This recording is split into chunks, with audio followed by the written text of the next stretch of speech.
Hi, this is Jonathan Rosen, head of Jerusalem Psychotherapist. This week's Torah and Psychology post with Pasha Vayikra is going to discuss the idea of striving for perfection. In this week's Pasha, we read about the karbanos that a person would bring in the Mishkan, and often what a carbon would, this process of bringing a carbon would be that an animal would be brought in place of a person. The animal would act instead of, representing the person, and hopefully this process of bringing a carbon would lead to a change. It will bring a person to engage in the process of self-evaluation and self-reflection, that the animal was brought instead of them. And it wasn't just any animal that was brought, it was an unblemished animal. It had no physical defect.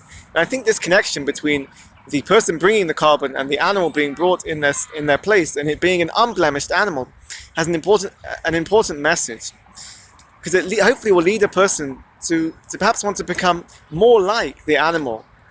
That the animal that represented them was unblemished and it was perfect, and therefore so too the person themselves should hopefully, after bringing a carbon, draw closer to the person that they want to be, the type of person that they are striving to be.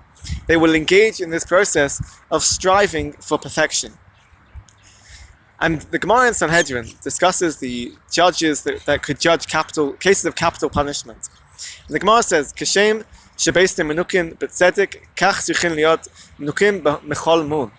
And just as a Beis Din, the judges need to be completely perfect in justice, in b'tzedek, in justice, so too they need to be perfect from any mun, from any defect.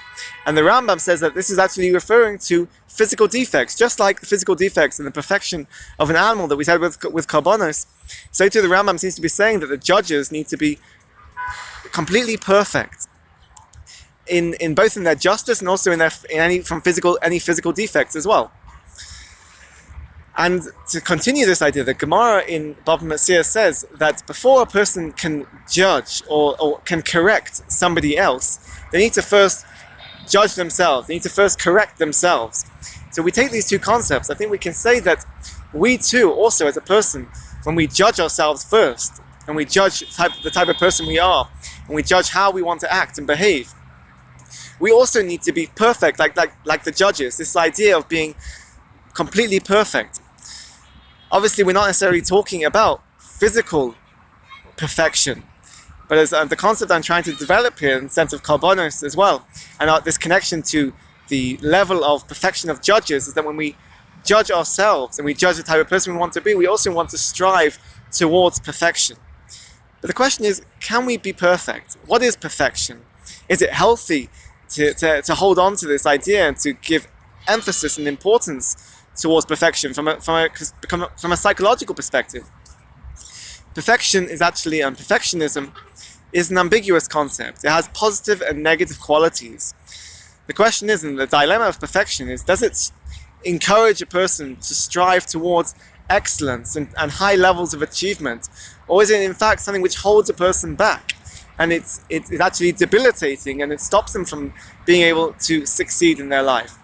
Is it something that motivates them to have high standards and to be successful and to try to be the best person, or does actually, and to give them a sense of self-fulfillment and satisfaction from their life, or does it in fact lead them to give them this sense of failure, in fact? So we can see there's two sides of the coin of perfectionism, these positive and negative characteristics of perfectionism. And I think in particular in today's world, we look at perfectionism and how a person conducts himself in their life. We can ask, does a person, when they're holding this concept of perfectionism, does a person present themselves across different contexts and different interactions? In today's world, there's so many different, we're busy and we are involved in so many different people in different situations and across different platforms, whether it's actual personal interactions or through the media or digital interactions. And we can ask ourselves, are we presenting ourselves in an authentic way, in a wholesome way, in a way that we are content with who we are?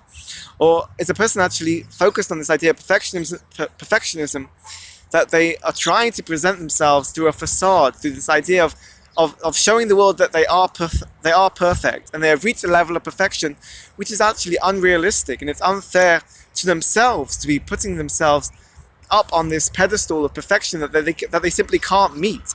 and they're setting themselves up for disenchantment and for failure and disappointment.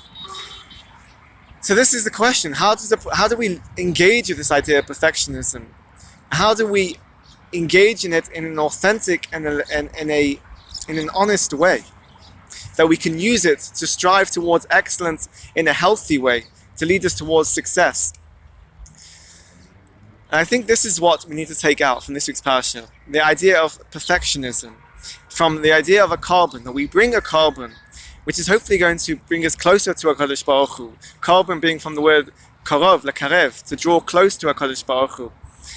But when we judge ourselves, when we're being our own judge, and we are trying to have this level of perfection, we should take a moment to think, what are the standards of perfection that we are setting ourselves up against? Is it realistic? Is it fair?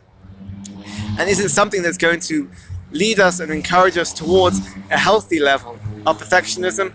And the idea is that instead of striving for perfection, the focus is on the process, not necessarily on the end goal of reaching perfectionism, because that is not possible, but rather to engage and invest effort in the process itself of striving towards perfection. And this is the message that we can take out from the Kabbalah of this week's parasha. Have a great Shabbos and keep well.